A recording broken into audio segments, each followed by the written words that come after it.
Bago matapos ang season, magkakatapat na naman ng two of the most popular teams sa NBA, ang Golden State Warriors at Los Angeles Lakers. Ang dalawang koponan nga na pinapangunahan din ng dalawang pinakasikat na players ngayon sa NBA, Steph Curry at LeBron James. Etong last meeting nga ng Warriors at Lakers ang pinaka-crucial sa mga naging tapatan nila this season dahil nakataya dito ang kanilang tsansa sa playoffs. So magtatapat ulit ang Golden State Warriors at LA Lakers. Etong last meeting nga nila ay sobrang importante. Kung manalo ang Warriors sa laban nila kontra sa Lakers, malaki pa ang tsansa nila makuha ang 7 o 8 spot. At kapag nangyari nga ito, magkakaroon ng twice to beat advantage ang Golden State sa play-in. Sa last 4 games nga ng Warriors, may dalawang teams doon na out of contention na. So medyo madali na lang ang kanilang mga laban. Kaya kung manalo nga sila sa Lakers, posible na maangatan pa nila ito sa standings. Sa top 6 may chance pa naman ng Warriors, pero sobrang liit na lang siguro. Kung ang Lakers naman ang manalo sa Warriors, magkakaroon na rin ang Lakers ng 46 wins at tatabla na sila sa Pelicans at Suns ng panalo. At may chance pa sila na makapasok sa playoffs nang hindi dadaan sa play-in.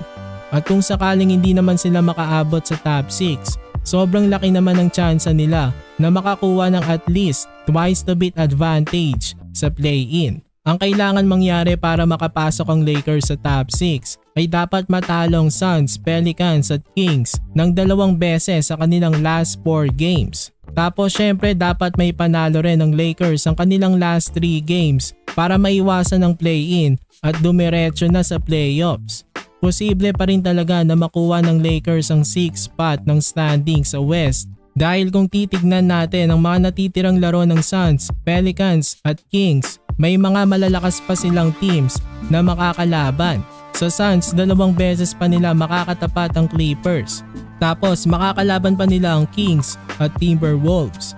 Sa Kings naman ang makakatapat pa nila na posibleng magbigay sa kanila ng talo ay ang OKC, Pelicans at Suns. Pero kung mananalo naman ang Sacramento ng at least 3 games sa kanilang huling 4 na laro, posible pa sila makapasok sa playoffs nang hindi na rin dadaan sa play-in.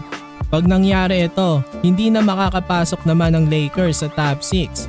Matik na dadaan sila sa play-in dahil hawak ng Sacramento ang tiebreaker dahil na-sweep nga nilang Lakers ngayong season.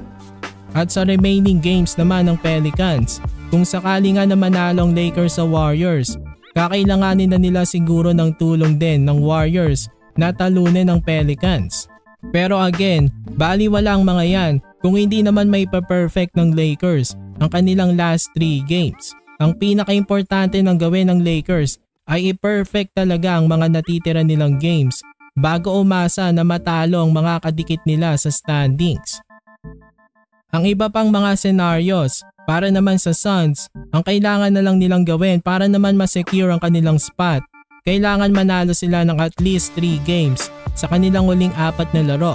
Para kahit ma-perfect ng Lakers ang kanilang last games, hindi na rin sila malalagpasan nito. Sa Pelicans, kailangan hindi sila magtabla ng Suns sa standings para makapasok sila sa top 6. So dapat maangatan nila ang Suns sa standings.